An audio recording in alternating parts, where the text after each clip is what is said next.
Oggi ci troviamo a distanza di 4 anni nuovamente a Porpetto, a casa di Gina Marpillero.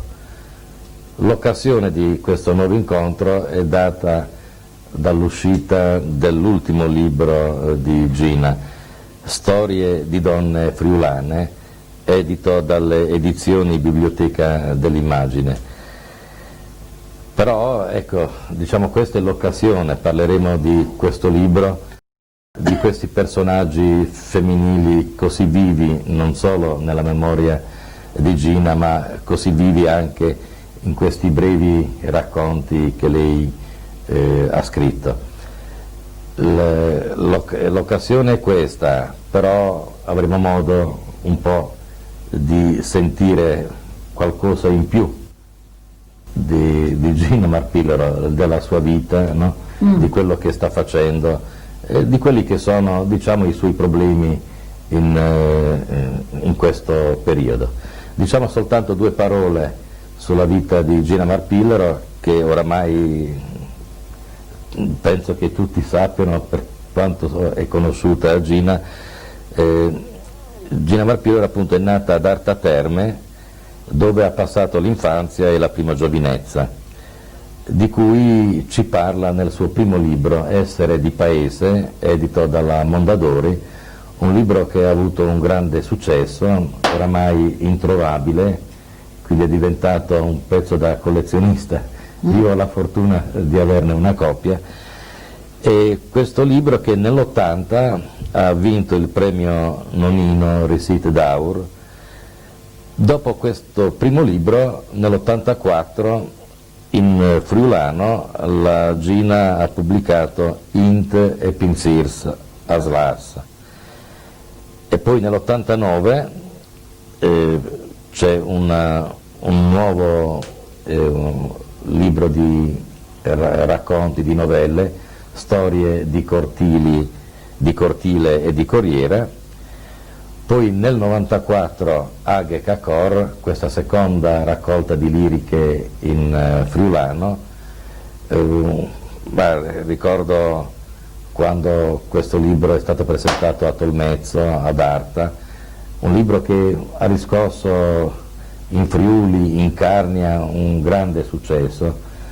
Io non so mica tanto i successi, perché non è che li vivo. No, ecco, io che ho avuto modo di parlare con tante persone che hanno letto il libro, ecco, per molti questo è un libro che viene tenuto sul comodino ogni tanto, sì, perché sono poesie di una efficacia espressiva in cui si sentono, diciamo, i sapori, gli odori, sì, cioè, sì. In cui, ecco, oltre che le immagini, è vivo proprio i sentimenti e il rapporto stretto con la natura, con la Carnia, con il mondo circostante e anche con la bassa. Con la bassa. Il Cacor è proprio una caratteristica di queste zone, che romanticamente fa anche pena vedere tanta acqua correre per niente, in complesso, no? Infatti, è come un lutto e un complimento che si fa per Aghe Cacor, perché a me dispiace. Anche chi viene qui dice sempre: perché non chiudi che lì è aperto quel rubinetto così grosso. Poi fra l'altro questo era il titolo, ecco, di Aghe Cacor. Fra l'altro Aghe Cacor, che è un po' anche il simbolo della vita, pure la nostra vita scorre, sì, no? sì. Volendo essere più ancora romantico. Sì, è questa vita che, come tu hai modo di dire sia in questa lirica che in altre liriche, porta con sé non soltanto l'acqua fresca e pulita, ma porta anche i detriti. Sì, sì. Cioè, la vita che è fatta appunto degli aspetti belli e degli aspetti brutti. Ecco, che è fatta di queste donne, queste 20 donne in complesso, no? Ecco, e poi che riassumono. Dobbiamo parlare di queste donne, diciamo che alcuni di questi personaggi già rientravano, no? Nelle liriche precedenti. Sì, sì, è vero. Però Sì, perché anche quelli che scrivono hanno delle fissazioni su certi argomenti e vanno a finire sempre in quegli argomenti lì, no? Per esempio anche gli scrittori, quelli proprio veri scrittori, continuano a scrivere di quei temi, sempre gli stessi qualche volta, vero? Sì, succede così, e così anch'io vado sempre a finirla in queste donne, in queste miserie, in queste cose così romantiche, struggenti a volte, insomma così. Dimmi. sì, ecco, no, ti volevo appunto subito per entrare in argomento di quest'ultimo libro. In questo momento a quale di queste donne ti viene da pensare, di cui ci hai parlato? Dunque, queste donne, quella che mi è piaciuta di più, proprio fin da qua, come dico anche nel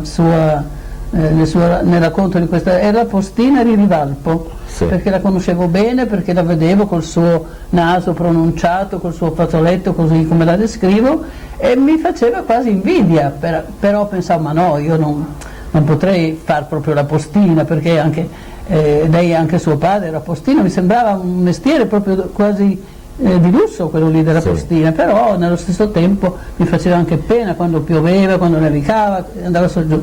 Però ho cominciato a scrivere il racconto della postina così, da solo, tanto per scriverlo. L'ho conosciuta pure io, pure mia moglie, è un personaggio che ad Arpa conosciutissimo. Sì. E come tu dici, lei fin da giovinetta, no? Sì. Aveva cominciato a Ma fare... giovinetta, e dopo era sempre uguale in complesso, non è che ha cambiato moda, almeno sotto i miei occhi, no? Dopo magari avrà anche lei portato la gonna più corta, non so, perché era già... Sì, io l'ho conosciuta ragazza, forse avrà avuto anche 15-16 anni, però quelle donne di una volta non avevano età, anche mia madre in una fotografia sembra una ragazza matura, invece aveva 16 anni, colletto alto, tirata sui capelli, così anche lei mi è sembrata sempre giovane e vecchia, la stessa cosa in complesso. Tra l'altro ciò che colpisce di questa donna è il fatto che lei il suo mestiere non lo faceva in maniera burocratica, cioè correre da una casa all'altra, lasciare la lettera e poi andare via. Vero, sì, era come un telefono senza fili, no? Sì. Perché portava... Del resto era così, dato che non c'erano telefoni, allora era lei che portava le notizie, le novità, che portava, come descrivo nel suo racconto, lì portava le medicine, era così una missione che aveva ogni giorno, che si ripeteva, io non so se faceva vacanza qualche volta. Ma così questa spesso donna mi pare che si sentiva coinvolta nei problemi della gente. Coinvolta nei problemi, nelle lettere che non arrivavano, nelle cose, penso, perché non è che lei mi ha raccontato che quando non arrivava posta di una donna lei pensava che lui aveva un'altra in Francia, per esempio, no? Sì. Come poteva capitare. Così io ho immaginato anche la sua vita di donna che non si è sposata, eccetera. Poi da quella lì che ho messo da parte, adesso non mi ricordo neanche bene in che scadenze di tempo ho scritto questi racconti, però era lì. Poi questi racconti che ho pensato potrebbero essere racconti buoni per la festa della donna del 19 marzo, 7 marzo, non so, che adesso sta come scadendo di interesse, e neanche a me non interessa niente, però tanto per vendere ho pensato che era un buon sistema.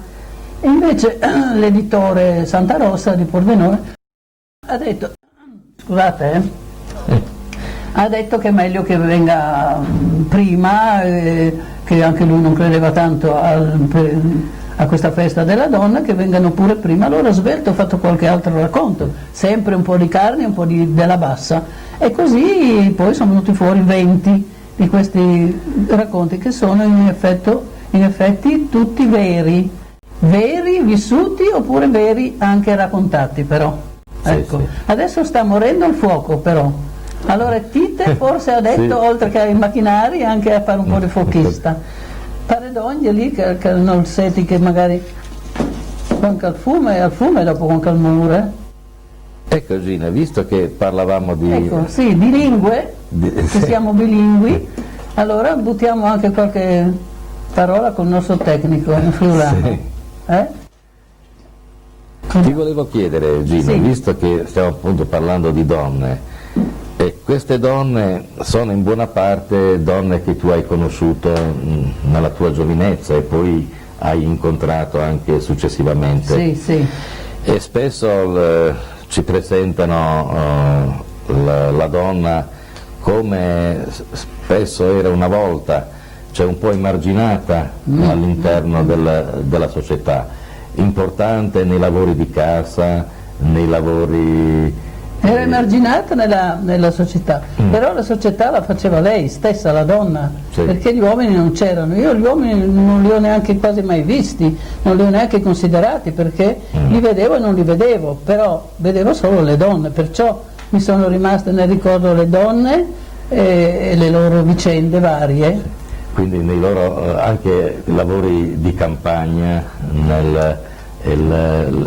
lavori non so, con la mucca, tutto l'insieme anche della condotta economica, penso Sì. sia stata sempre della donna, perché il marito mandava i soldi. Mi ricordo che quando scusa un momento, vieni a rimettere un tibiciarte su? Ma io ti ricordo degli ormai, perché se no fume così. Possiamo parlare? Sì. Allora, quando mio fratello Mario era impiegato in banca, la banca cattolica di Tolmezzo, e venivano lì le donne e dicevano: ci mutese il cambio. Io ero bambina e pensavo: se riesci che scambio, che così interessava tutte le donne del paese. Si capisce perché il marito mandava i soldi dalla Francia e loro andavano a cambiare in banca, ed era importante che fosse... sì, insomma, facevano anche quello le Sì. donne. Poi ecco, le donne che emigravano con i loro mariti e quando magari tornavano Raramente. raramente. Adesso ultimamente forse emigrano con i loro mariti o trovano addirittura i mariti in Svizzera, perché Sì. di solito c'è la meridionale che viene in Svizzera nei ricami lì a San Gallo per esempio, e il muratore della Carni o della Bassa che va a San Gallo anche lui, e così Sì. ci sono queste coppie Infatti miste. c'è un racconto, la Svizzera, ti ricordi? Sì, questa è così un piccolo racconto questo della Sì. Svizzera, però anche lei è venuta che non doveva entrarci in queste donne che sono friulane, però era diventata friulana, era proprio ormai le radici sue erano qua, e aveva questo marito che poi nell'insieme aveva perso il lavoro, insomma lì tutte le storie. E era talmente assuefatta a questo ambiente che era come diventata che non sarebbe mai più ripartita per la sua Svizzera, perché era sempre rimasta finché ha chiuso gli occhi a questo suo marito, sebbene era un tipo così. Ecco, se dovessi esprimere in poche parole la differenza che vedi fra queste donne che ci presenti, queste donne di una E volta quelle di e quelle di adesso? adesso. Dunque, queste di quel tempo lì mi sembrano tutte eroiche, tutte donne sembrano rassegnate, invece erano intelligenti perché accettavano la loro condizione senza ribellarsi come sarebbe adesso, che ribellandosi ripetono lo stesso errore che avevano fatto prima e siamo sempre lì che ne farebbero ancora un altro errore, ribellandosi. Invece loro hanno avuto un marito, come dico anche il mio nonno, che quello doveva durare tutta la vita, era come un elettrodomestico che non deve mai cadere in disuso, e perciò erano persone per conto mio di grande intelligenza. E anche le loro disgrazie, che pur essendo lì sono quasi tutte un po' disgraziate, Sì, infatti invece non tante sembra, a me disavventure che non mi succedono. sembrano disgraziate, mi sembra che a tutta la gente di questo mondo una disgrazia deve capitare prima o dopo, solo che certa gente, adesso in modo speciale, ma anche quella volta probabilmente o maltrattavano il marito, oppure così si saranno anche ribellate privatamente, però tenevano duro quello che si dice. Cioè, allora si può dire, Gina, che le donne di una volta avevano più pazienza. Sì, sì. L'avere pazienza però non era rassegnazione. Non era rassegnazione, perché allora facevano anche proprio più pena, ancora rassegnate, mortificate, bastonate, offese, eccetera. Sì. Invece erano così, come dire, a me capita così, a quell'altra capita colà, perché in complesso, guardando l'insieme di un paese, non potevi, a parte la moglie del medico che ci pareva una signora ricca, che quasi non si trattava perché era più di noi, altri casi, non so chi, la moglie del medico, la segretaria, la daziarie, la moglie quella del dazio, così. Quelle persone lì erano come fuori, erano estranee alla vita sociale del paese. La vita sociale del paese era fatta da queste persone qua, da queste Marie di Varc, da queste Catin d'Alfari, così. A me ho visto così, io non so poi se era un'altra persona vedeva in un altro modo. Io ho visto così, mi sono messa dentro nella testa i ricordi così, di queste donne così, e le ho trascritte lì. Se qualcuno ha pensato che le ho trascritte tutte disgraziate, sì. può darsi, però non è da ma non so come dire. No, più che disgraziate, che possiamo dire, affrontavano una vita molto difficile. Sì, difficile, però siccome era di tutti, la difficoltà non era solo di 3 donne che allora tutte le guardavano come disgraziate, erano un po' tutte. Per esempio mia mamma era vedova, con 3 figli maschi, con me piccola, quell'altra, il marito non era più tornato dalla Francia, l'aveva abbandonata, insomma c'era un po' di tutto, un misto di come una trama, un ordito di un tessuto di paese che è trascritto in queste storie. Ecco, ti ricordi la storia di una donna friulana? Abbiamo parlato di, così, ho visto qualche esempio di donna della Carnia. Sì, la differenza fra le due? Sì, fra le due, oppure se ti ricordi una di queste storie che hai raccontato, in cui il protagonista è una donna del Friuli. Ma sono tutte del Friuli? No, quando dico del Friuli, diciamo della zona di Udine, della Bassa. Ah, di questa zona? Di questa anche. Zona, sì. Sì, anche di questa zona, per esempio, le villeggianti non erano disgraziate, erano un po' ridicole, le villeggianti del 1930, perché? Erano tutte friulane, che dopo venduta la galette dei bacchi da seta, facevano questi soldi che andavano consumati in cose superflue e femminili, e venivano a fare le villeggianti a Arta, proprio perciò avevamo questo innesto di donne friulane della Bassa, che erano come un po' più su di noi, perché noi non si andava mai a cambiare l'aria da nessuna parte, e loro invece erano così un po' più contadine di noi, della carne, perché contadine noi non potevamo essere, dato che non avevamo campi, non avevamo una mucca che era come avere il cane quasi, no? La mucca quasi quasi veniva in casa, anzi veniva quasi, sulla finestra della cucina mia madre dava il sale alla mucca, mi pare di vederla, ancora metteva fuori la mano, e la mucca con quella sua lingua come una grattugia lecava questo sale, perché invece qui nella Bassa le mucche ne hanno 15, ne hanno 3, ne hanno 5, così, e allora un po' con questi bacchi da seta venduti, i bozzoli, no? Facevano questi soldi e venivano a fare le villeggianti, portavano i polli, portavano tutte le cose da mangiare, erano come donne friulane in confronto di donne carniche che non erano così. Però adesso questa è una caratteristica di queste donne del 1930. Altri fatti di donna friulana è quella Lucia, mi pare, Lucia di Teor, che è una bella storia, quella lì che non l'ho vissuta, però mi è stata raccontata come vera anche, come vera, però l'altro giorno ho pensato, Dio, non avrò mica copiato senza volere una storia già scritta, e ho telefonato a quella mia amica che me l'aveva raccontata, ho detto, senti, sei sicura di non aver tu letto magari una storia che l'ha scritta Carducci, non lo so chi, e no, dice proprio è vera, così, allora anch'io l'ho trasmessa per vera, una donna che salva, non raccontiamo, raccontiamo se no la gente. Infatti il nostro invito è a leggere il libro, perché la lettura. Ecco, a questo punto così ti pongo una domanda che ricordo che l'avevo posta già l'altra volta. In Carnia vieni abbastanza spesso, no? Sì.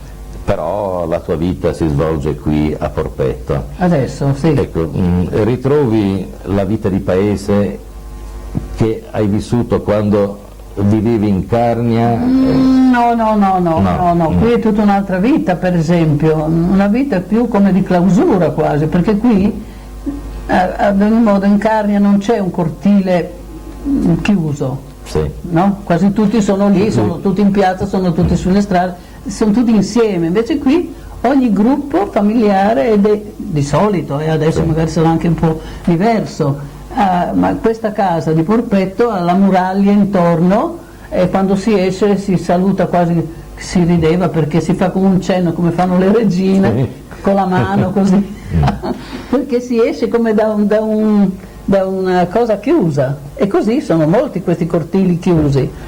Fra l'altro qui hai un cortile, diciamo un giardino molto bello che tu stessa curi, no? Sì, io stessa curo, e a questo proposito poi vorrei regalarvi un libriccino che ho fatto, perché io questa casa l'ho sempre abitata 2 mesi d'estate, Sì. e poi sono partita l'8 settembre la Madonna di Agosto, così no, non la Madonna di Agosto, l'8 settembre c'è una Madonna, insomma, no? Sì.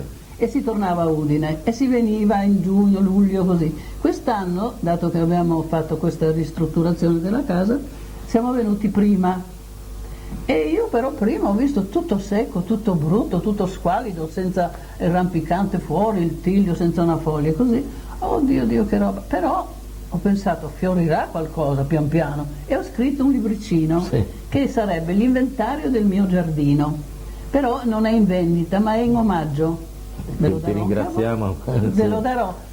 Sarebbe da leggere, ma è anche un po' lungo, è come un poemetto. Sì. È divertente, l'ho fatto stampare, quello con i punti in mezzo, non una roba di lusso, infatti costa 3.000 lire l'uno, però non è in vendita, è solo in omaggio.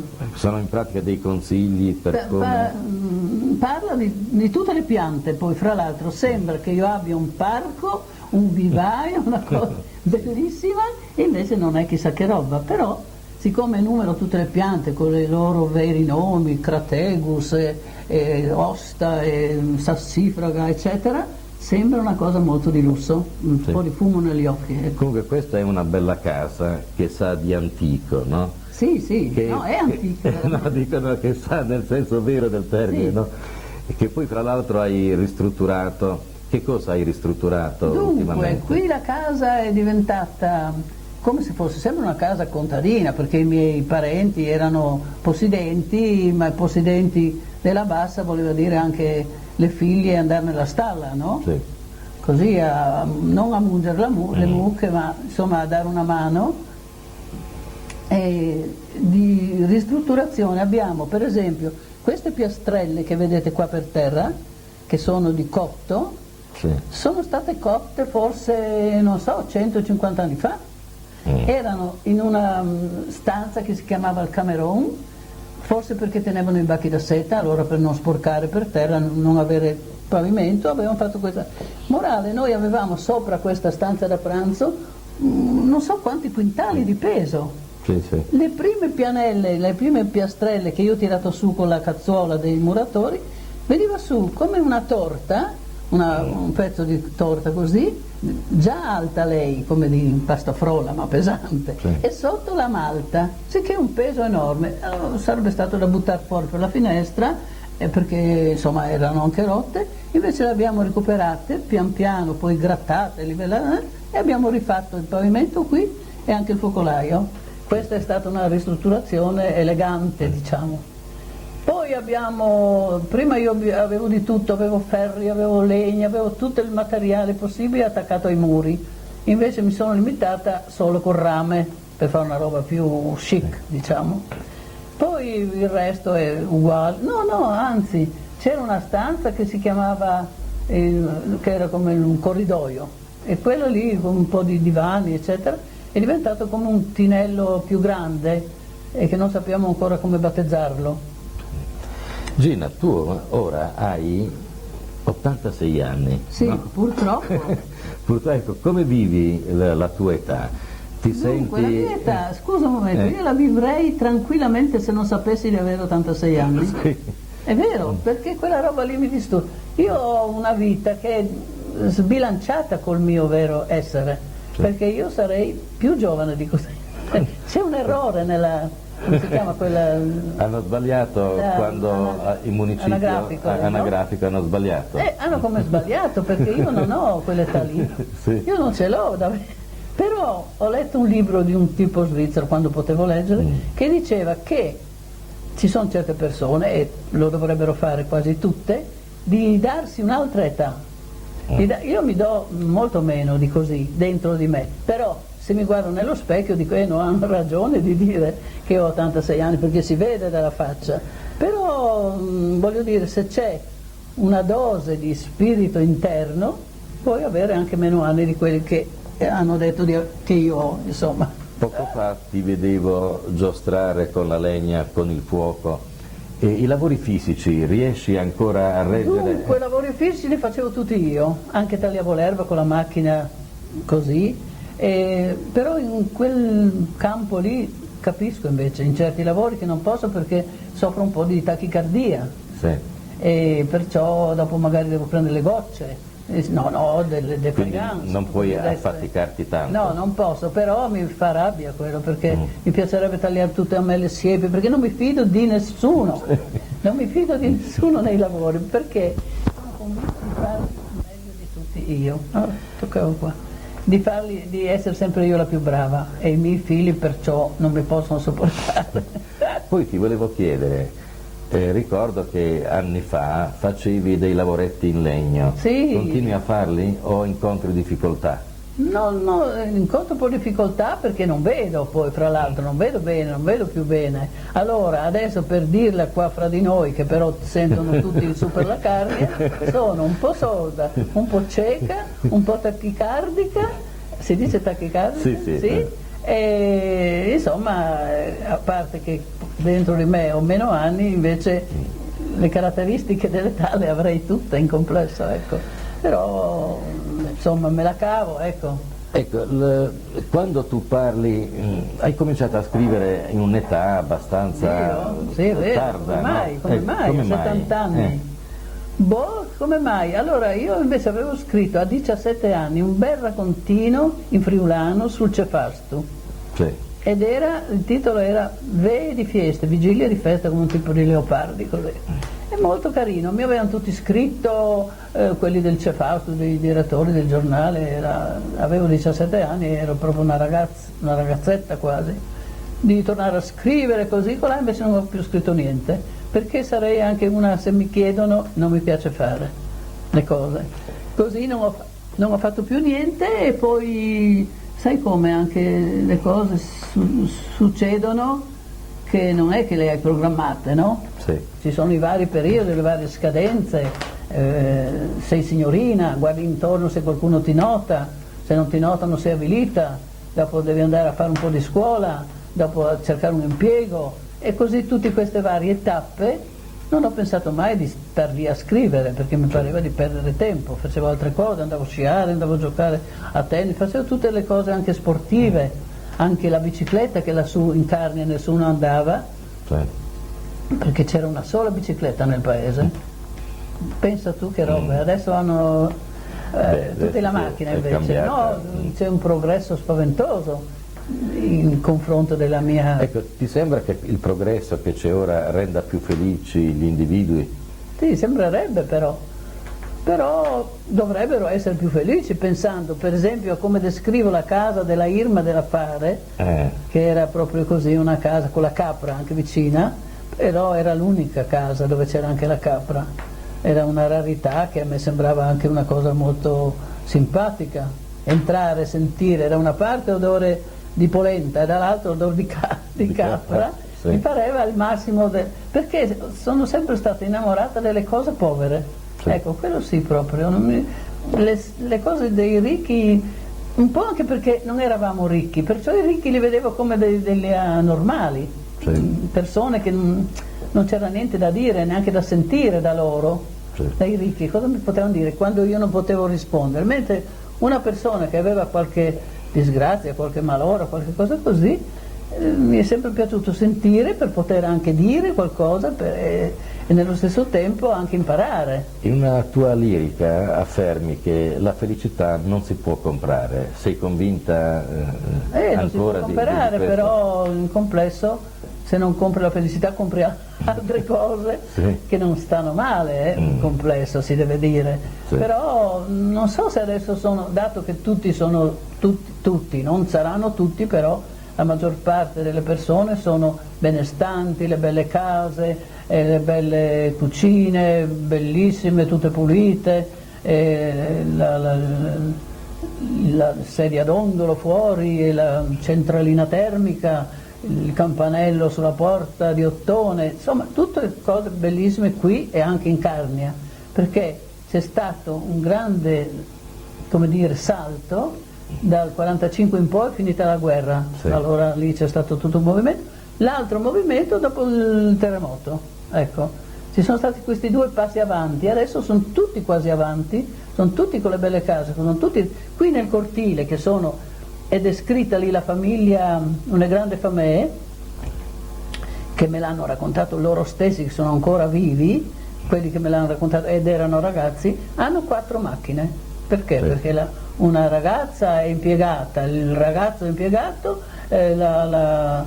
l'altro anche, insomma tutti lavorano e tutti vanno via con la macchina, e quasi la padrona di casa, che è ancora giovane, che ha 56 anni così, mi dice se voglio andare con lei a prendere su le zucchine con la macchina nel campo. Forse vicino. Ora si corre un rischio, cioè che essendo tutti super impegnati, avendo ognuno un proprio mezzo per spostarsi, che pure sono cose positive, però si corre il rischio poi di non avere il tempo per trovarsi tutti assieme, è vero, per parlare. Pensi che ci sia questo rischio? Sì, c'è senz'altro quel rischio lì, perché ognuno sta con le sue comodità, con le sue cose, a parte che avendo tutte le comodità dovrebbero avere il tempo anche di stare a far niente, ossia conversare, invece mi pare che conversavano più una volta, perché se hanno tempo aprono una radio, aprono una televisione, se hanno tempo da perdere, e perciò non è che stanno a comunicare granché. Nella bassa poi ancora meno, perché nessuno va a piedi. Qui nessuno va a piedi, o in bicicletta per fare la spesa o in macchina. Già in Carnia si va più a piedi, perché se devi andare fin da Salon non vai in bicicletta per dopo venire giù in quella discesa lì, no? E perciò lì ancora mi pare che si trovano di più, non so adesso perché non è che vivo lì, così. Ecco, tu hai affermato più di una volta nei tuoi scritti che bisogna vivere par ordine. Vive per ordine, sì. Cosa intendi? Per ordine di quello che ti capita, ossia vuol dire accontentarsi di quello che ti capita, come ho detto prima anche, no? Per esempio, puoi essere felice perché hai un tailleur nuovo e dopo ti capita che il figlio è bocciato e viene con un dispiacere, una rabbia, però non è che lì ti deve fermare su questo e dire che sei disgraziata, no, momento, oppure anche peggio, una malattia tua, del marito, della mia madre che era paralizzata, vuol dire che si deve accettare, un po' come le donne che descrivo lì, perché anche io ho avuto molte disgraziette da sopportare, non le considero proprio disgrazie, perché anche la morte per esempio di una persona cara come la madre che aveva 83 anni, però è regolare, non mi devo dire di perdere la testa, è come dire cosa mi succede, ma succede a tutti una cosa così, E allora io non ho mica pagato nessuna tangente per essere trattata meglio. Comunque di tua madre ne parli spesso, perché diciamo per te ha rappresentato, anche molto, se dicevi molto. dopo quando è morta, dopo, dopo, è vero, il punto di riferimento, quella molto, che è vero. un po' ti ha dato quegli insegnamenti, diciamo quasi inconsci, che poi ti sei portati avanti per tutta la vita. È vero, perché poi lei era una donna, mia madre, che amava tutta la gente, bella, brutta, povera, ricca, insomma era una donna che accettava tutti, confortava ed era anche confortata dalle sue amiche, così. E perciò sì, ho molto il ricordo di mia madre, vivo, bello, quel senso anche perché ho vissuto molto io come piccola con lei, padre non c'era, mio padre non c'era, che avevo 3 anni, e perciò io ho vissuto con mia madre, che anzi quando i miei fratelli che ero diventata di 20 anni, 22, così, dice ma cosa sta a fare la Gina? Non va a fare qualcosa, che si impieghi così da qualche parte. Pensa, ma che maleducate, ma non sanno che io devo stare con mia madre, qua che sono come un jolly per lei, io devo farla ridere, devo raccontare le storie, devo farla anche arrabbiare, dare vita, avrei potuto lasciarla sola. Infatti a Udine sono venuta con mio fratello che lavorava a Udine, con lei. Insomma, così. Lei ti ha infuso un po' quel senso del coraggio, andare avanti anche nelle difficoltà, quel senso della dignità della vita. Sì, è vero. Che in quel libro che hai pubblicato più di un anno fa, Memari a Diceve, no? Ecco, partendo da alcuni proverbi usati da tua madre, allarghi un po' il discorso un po' su quella che è la concezione della tradizione popolare rispetto alla morale che ognuno di noi deve avere, no, nella vita. Sì. Cioè, quindi raccogli tutta una serie di detti, modi di dire, di cui chiaramente alcuni sono quelli che fanno parte proprio tua. Sì. Ecco, io prendendo a spunto non quei detti, quei modi di dire, ma il titolo che tu hai dato a questa raccolta. Ecco, voglio chiederti, ecco, anche grazie all'esperienza di vita che hai e alle considerazioni, così, alcune cosa ne pensi, per esempio, dell'amore e del matrimonio? Io, il tema è difficile. Sì. Tutti parlano ogni giorno, ecco. La radio la sento molto più della televisione, tutte le mattine ci sono amori qua, amori là, una che telefona. Il matrimonio è in crisi, ecco. Oppure l'amore passionale, ecco, di queste cose. Colpi di testa. Ecco. Allora mi pareva di aver fatto un libro di donne e neanche un colpo di testa, come mai? Tutte quiete, tutte così, che facevano i loro lavori, poi il marito arrivava solo dopo un anno di assenza. Allora ho messo anche una invece, ho pensato no, devo mettere, tanto più che era per la festa della donna, mettiamo dentro anche una donna che si ribella invece, no? Sì. E allora c'è questa Anna del caffè, giusta che era nonna o bisnonna di una mia amica. Allora mi ha raccontato un giorno, sai, la mia bisnonna ancora nel 1800, 700, no, 800 sarà stato, no? E era bella, e il marito era noioso, e invece aveva aperto un bar, questo buffet, Anna del buffet, e veniva gente perché era il porto Nogaro, arrivavano sempre delle navi, e c'era un montenegrino bello, moro, così romantico, e vedeva questa Anna bella come un po' avvilita, annoiata, e senza dirne tre né quattro, senza discorsi, perché lui era montenegrino e lei era friulana, si sono capiti solo con lo sguardo così, toccando solo una mano, mica tante robe. Sì. E allora si sono capite, e lui ha detto un giorno, non so come ha potuto fare questa frase in italiano, verresti via con me? E lei ha detto sì, ha detto a sua madre, guarda, tieni il bambino, che aveva anche un bambino, ed è partita. Come questo è stato un grande colpo, un grande amore da non poter fare a meno, e l'ho messo dentro come quindi, saporire un po'. Ma Gina, tu credi nel colpo di fulmine? Sì. Io sì.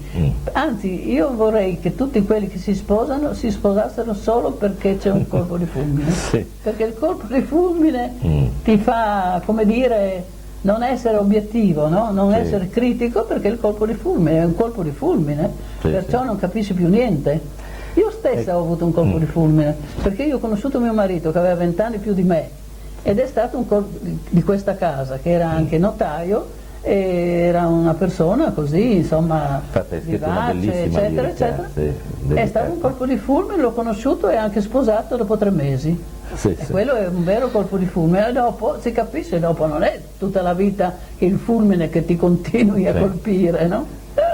Quindi poi in ogni modo credo anche, al colpo di fulmine, non credo alle cose ragionate, attese, aspettate, assimilate più o meno, eccetera. E la fortuna e la sfortuna contano nella vita di una persona?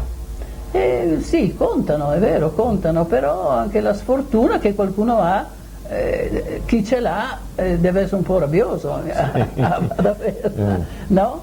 E chi non ce l'ha dovrebbe essere grato, però non so se chi ce l'ha sa proprio di essere stato agevolato così. Penserà che è normale essere fortunati. Una bella donna fa un bel matrimonio, ha una bella casa, dei bei figli, tutto fortunato, pensa che lei si meritava così. Ecco, spesso quando si parla delle donne, delle ragazze, si dice è una bella donna, ha fatto carriera perché è bella.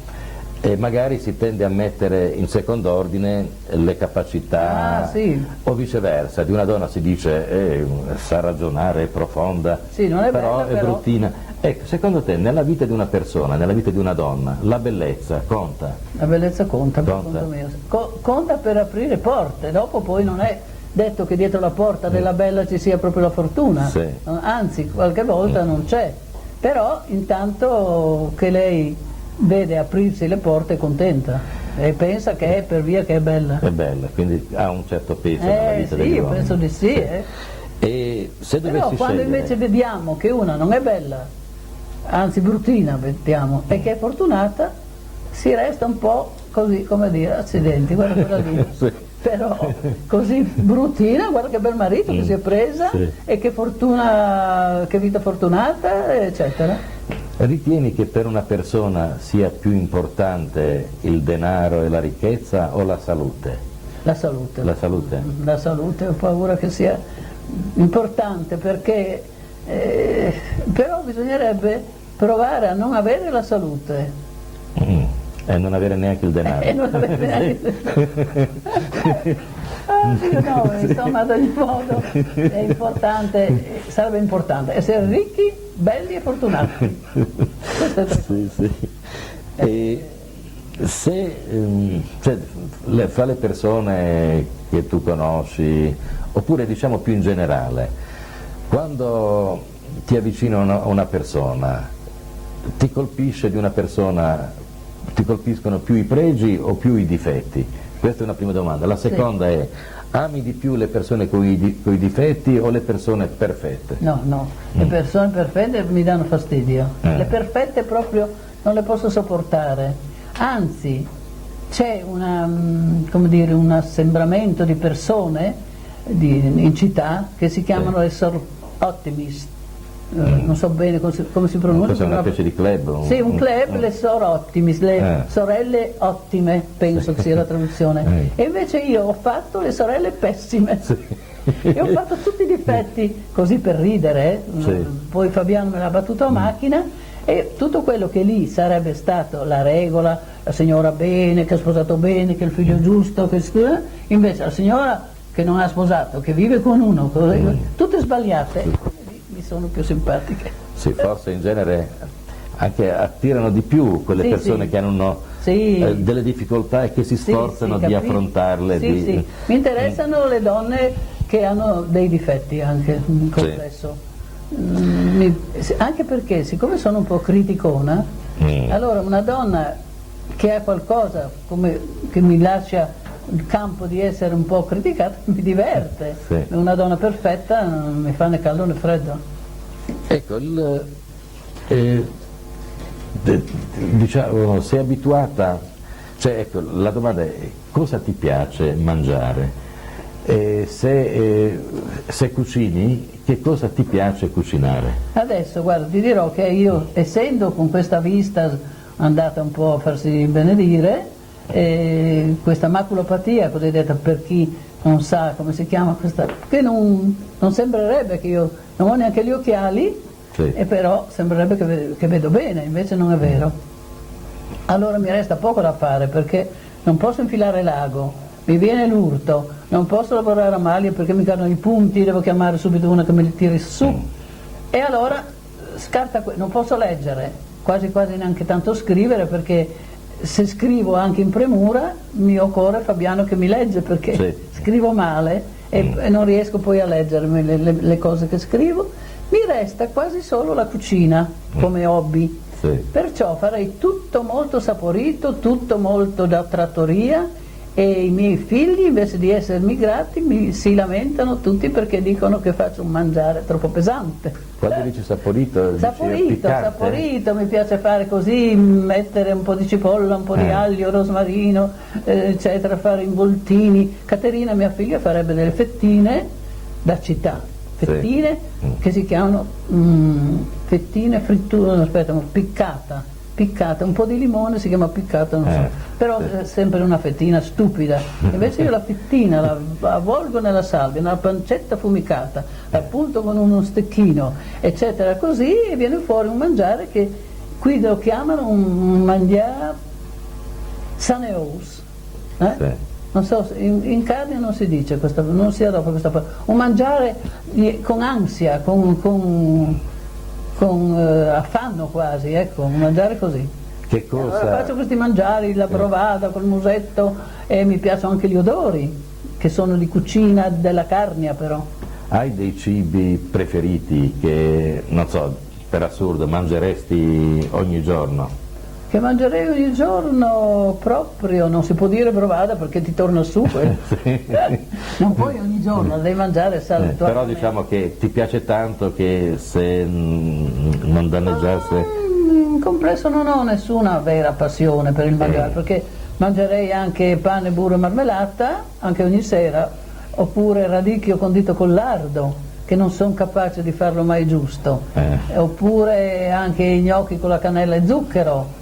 Ecco, cosa mi piacerebbe? Orientarmi sui mangiari quasi dell'Ungheria, tipo i gnocchi con zucchero e cannella, i cappucci col kimmel, così un po' esotica, ma esotica più in su che non in giù. Hai una ricetta che potresti consigliare a chi ci ascolta? Una ricetta da consigliare? Oddio, adesso mi trovi così un po'... aspetta un po'. Magari se ti viene poi la dici diciamo più tardi. Più tardi. Sì, perché ecco, adesso... No, se penso cosa ho mangiato oggi, perché qui ci sono varie correnti. Io faccio sempre baruffa con la mia figlia perché lei arriverebbe a consigliarmi le ultime ritrovati della cucina della donna che lavora, ossia la bistecca quelle surgelata, che dopo messa vicino al fornello si smolla ed è pronta. Allora da Padova ha portato 5 qualità di riso che ha dentro già crudo, no? Il riso che ha già dentro pestuzzato pian piano, prezzemolo, carota, allora quello è un riso alle verdure, un altro che ha lo stesso sempre frantumato, un pesce credo, no? Gli scampi, allora riso con gli scampi. Queste cose sintetiche, sospettabilissime, a me non piacciono, io vorrei andare sempre... Quella più elaborata, cioè la cucina più elaborata. E anche di grande velocità. Non mi piacciono, invece lei sì, allora si è un po' in caos qua con la cucina, perché io avrei questa cucina che sarebbe ancora quella di mia madre, e non so, per esempio, ecco una ricetta che posso dare alle donne anche della Carnia che faceva mia madre, che si chiama la polenta francese. È un dolce che si fa così: uova sbattute, latte, un po' di farina bianca, uvetta, cedrini, e fare una frittata, buttarla fuori così calda, e sopra zucchero un po' grosso, e poi col ferro de spoler arroventato fare dei segni, delle losanghette che vengono come bruciate, lo zucchero, questo si chiama polenta francese. Allora è un dolce che si può avere ospiti e dire: scusate un momento che vado a fare il dolce. Ma come? Mi è successo, ma scusate un momento, ma come vai a farlo adesso? Ma che dolce? Così, e l'ho portato in tavola 10 minuti dopo. Ti piace fare passeggiate lunghe, brevi? Dunque, le passeggiate non ne faccio neanche una invece, perché io passeggio molto qui nel giardino. Allora io mi alzo prestissimo la mattina, sono già alle 6 qua in cucina, e anche Fabiano, e allora stiamo qua e prendiamo il caffè e facciamo grandi discorsi la mattina, così. Passeggiate, vado su e giù molto nella casa, perché la casa ha anche 4 rampe di scale, e dopo il giardino si va di qua, si va di là per buttare via una foglia, si deve attraversare tutto il giardino, eccetera. Però nessuno passeggia qua, nessuno va a piedi, però da ragazza andavo molto invece, andavo montagna, mi piacerebbe andare se potessi ancora adesso, sarei innamorata della montagna, sempre stata, e anche d'inverno andavo a sciare con tutti i disagi, con i disagi massimi, e Tite lì saprà che da Paluzza venivano giù, come si chiama lì? Dopo Salon, lassù, quei prati che vanno giù, dove c'è anche quella cappella, insomma c'erano dei prati. Ora In Algeri. Sì.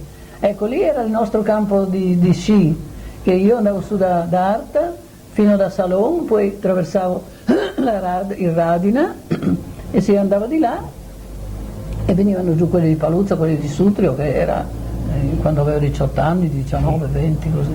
Sì. Le passeggiate andavo ogni domenica in montagna quando si poteva, ecco. Tutte quelle montagne, anche il Collians per esempio, sono stata da ragazza.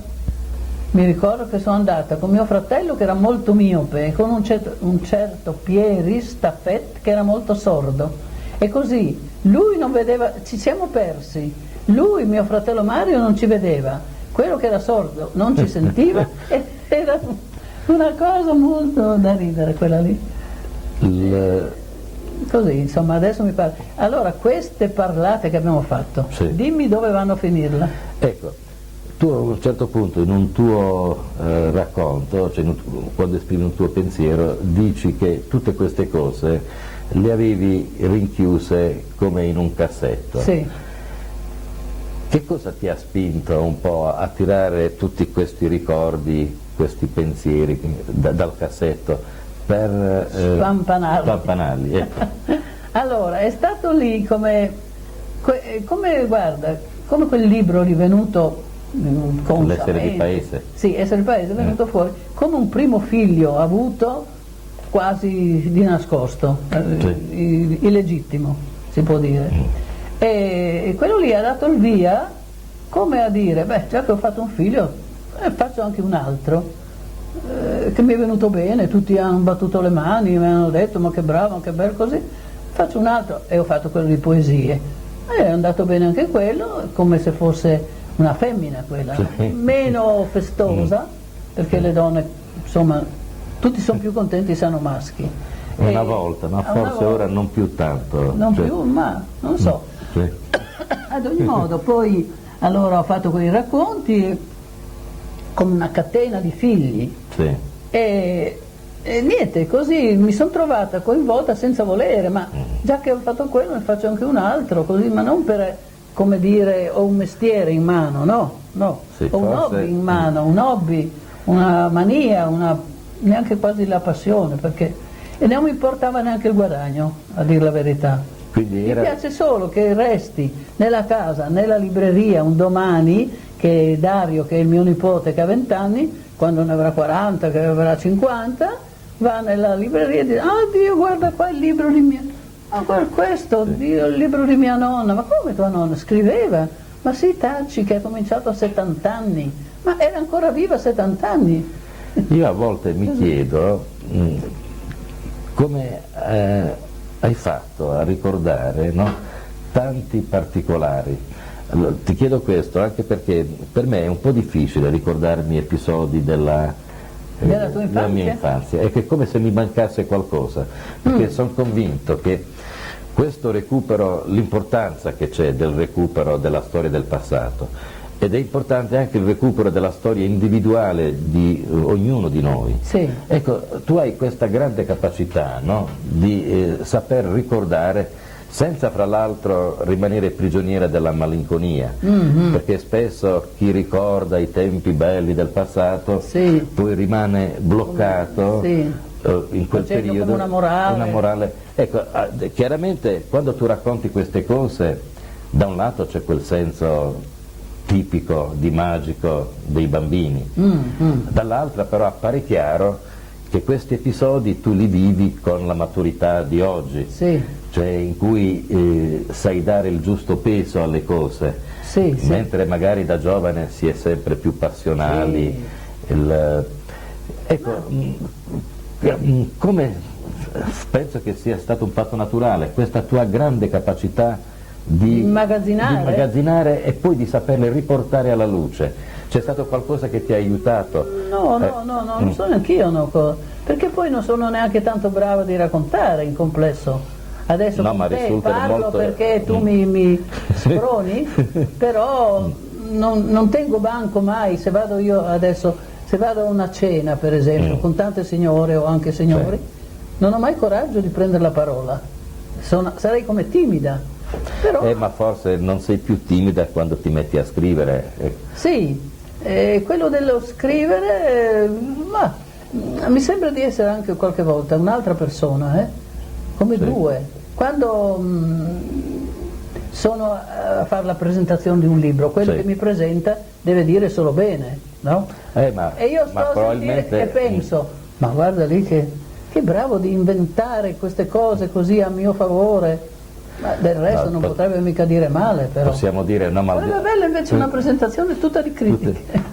Ma io penso che c'è questo, che quando uno scrive un po' di getto e non è fino in fondo consapevole di quello che dice. Poi rileggendolo ci si accorge che quelle piccole cose che uno ha raccontato poi non sono tanto piccole cose, perché fanno parte della vita di ognuno di noi. È vero. Senti che ti volevo dire, invece rileggendo queste, intanto ho scritto in friulano e vorrei dire a questa gente del Friuli, della Bassa, oppure specialmente della Carnia, che questo friulano che ho scritto, io non so se è proprio il vero stupendo friulano come voglio, questo coinè che deve andare bene per tutte le occasioni, che deve essere universale, insomma, no? Licolà e licolè e così. Però il mio mi pare che è un friulano come scorrevole che va bene dappertutto.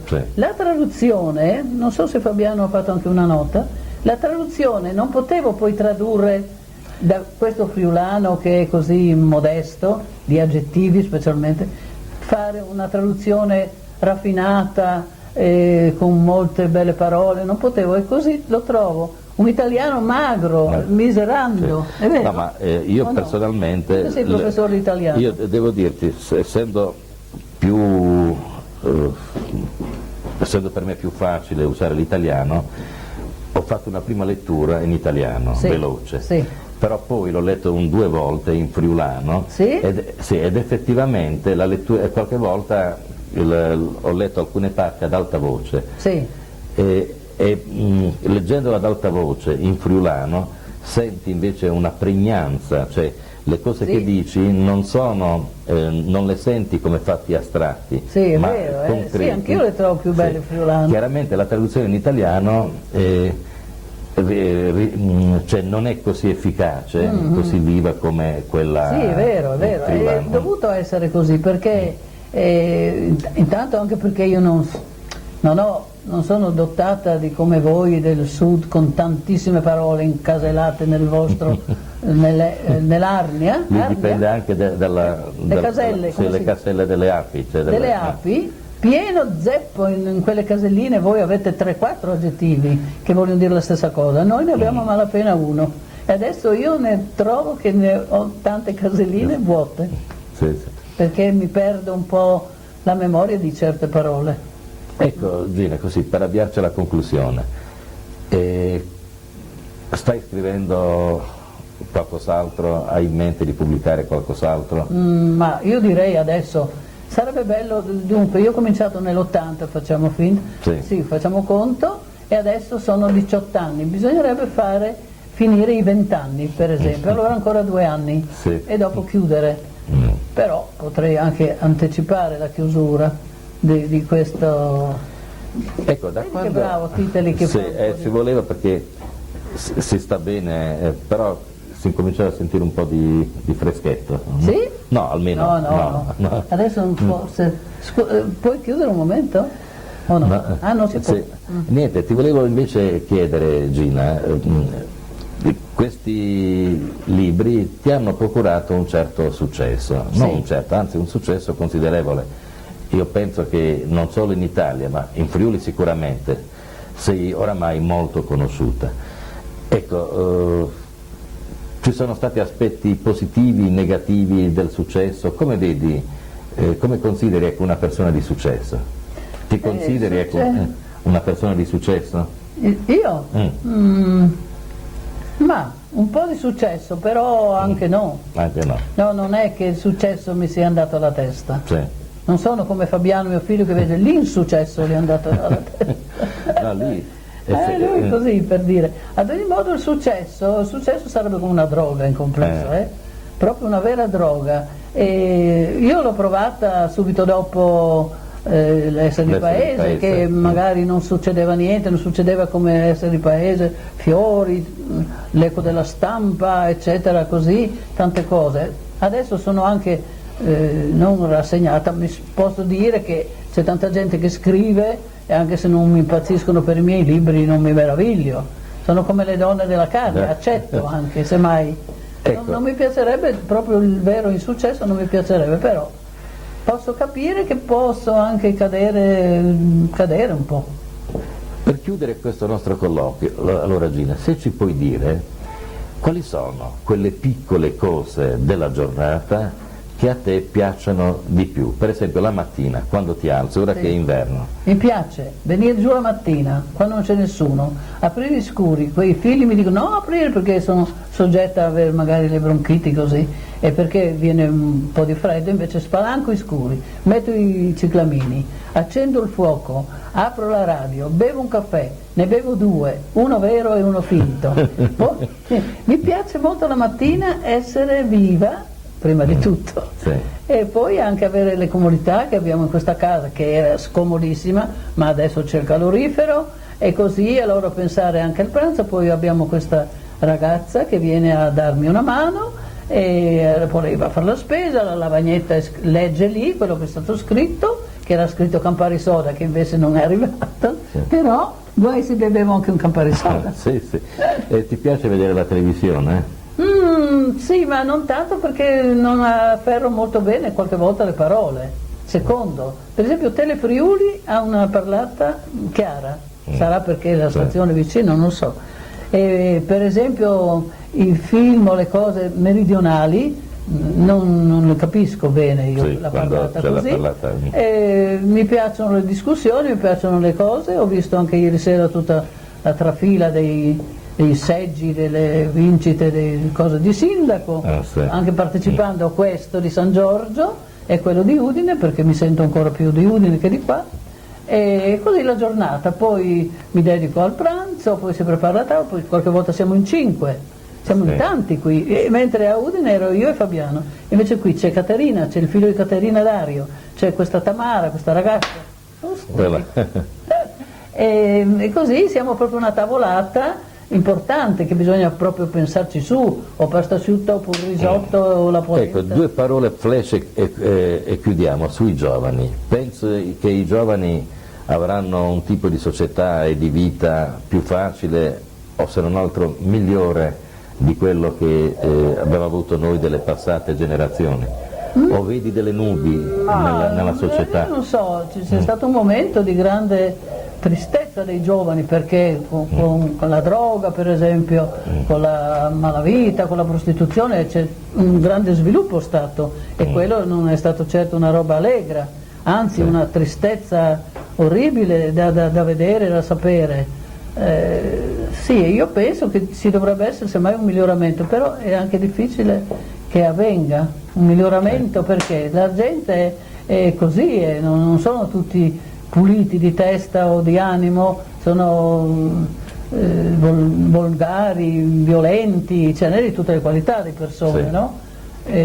La televisione non è che ha fatto bene, per conto mio, perché ha divulgato certe cose che era meglio tacerle. Forse. A volte la televisione ingigantisce, magari sono episodi sporadici. Sì, è vero, e lì torna a dire che non va niente bene, per conto mio. Ad ogni modo, tempo antico, quando io ero ragazza, non si doveva dire niente, neanche se uno si buttava giù dalla finestra non si diceva, perché anche un altro che magari era avvilito depresso, pensavo, Dio, anche quello lì si è buttato giù, aspetta, mi butto giù. Mi butto giù anch'io, insomma non va bene, le cose tristi facilmente si diffondono, si propagano, si contagiano. Se dovessi dare un consiglio ai giovani, che consiglio daresti?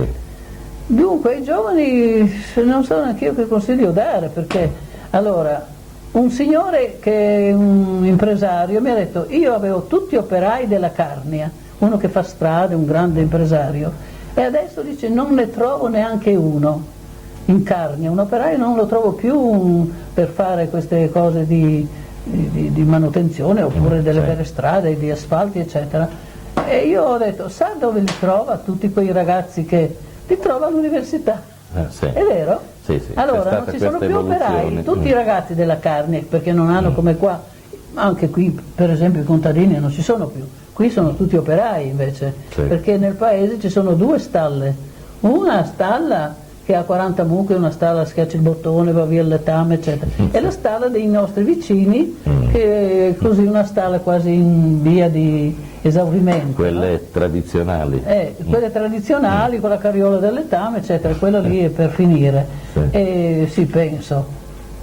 E sono tutti operai, oppure anche studenti, anche qui. Quindi che augurio fai ai giovani? Allora, questi giovani che tutti vanno a scuola, che tutti sono istruiti, faccio l'augurio che trovino anche dei posti. No, sì. No, perché se no è triste, perché non sanno magari battere un chiodo, ma sanno tutto su Foscolo. Sì. No, e allora cosa si deve dire? Io augurerei che ci fosse un misto, insomma, anche uno che sa fare molte cose, che sa fare una cosa elettrica, che sa aggiustare un ferro da stiro, che ha una laurea, che ha anche un impiego adatto. Sì. E Niente, così io non ho nessuna laurea e mi sono trovato lo stesso bene, però. Niente Gina, con questo augurio così ai giovani chiudiamo questa chiacchierata. E voglio salutare la Carnia in modo speciale, se si arriva, dove si arriva? Fino da Timau, Arta, Paluzza, Treppo, Carnico, sì. E in giù? Fino a Imponzo Cadunia, a Tolmezzo no. Ah, non Tolmezzo? No, Tolmezzo come no. mai? Insomma mi accontento. Purtroppo Titte non è riuscita ad ottenere di poter arrivare fino a Tolmezzo. Ad ogni modo mi accontento a salutare anche l'Alta Carnia, allora, anzi, sì. fino a Timau, eccetera, eccetera. Vabbè. E io a Timau sono andata, ti racconto ancora questo aneddoto, quando veniva sempre il terremoto, ci siamo messi d'accordo, mia madre e altre donne del paese, di andare al Cristo di Timau come voto che non venga più il terremoto. Sì. E siamo andati a piedi, naturalmente, e tornate a piedi, e dopo il terremoto non è venuto. Però io dicevo a mia madre, però siamo andate noi e il terremoto non è venuto, ci dovrebbero pagare. Sì.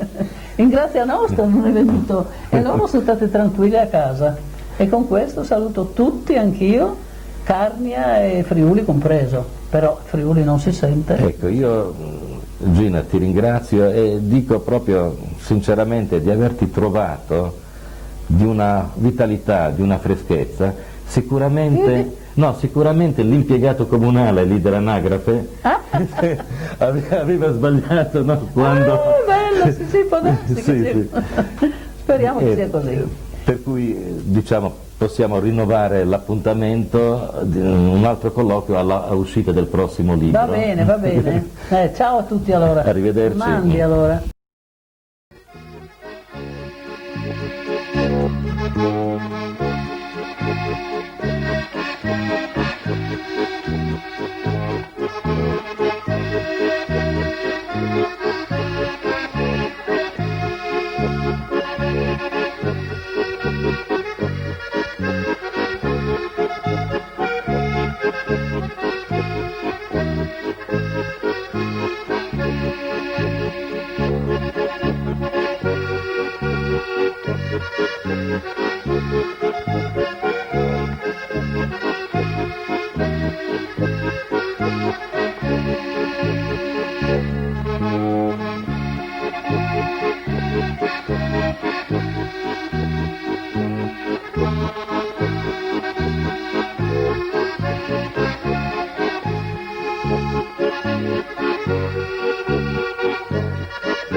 come una volta. I vorrei sporud nasci a Milan, a Roma o a Torino. Si nasce di tante sbandes, in monta, alle grand, e al tempo arzore un grum di int. Ma quando torni ad arte, mi viene intorno un sentimento di parentele con luce calentor.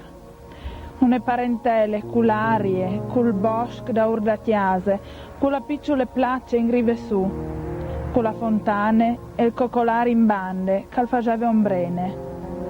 La clapadoria che l'avia ristielà per fare la strada un tic civilizzate.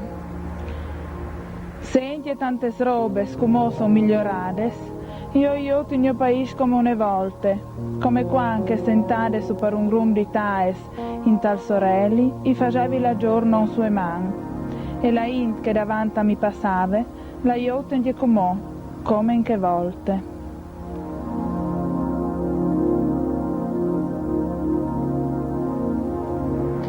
Un libri.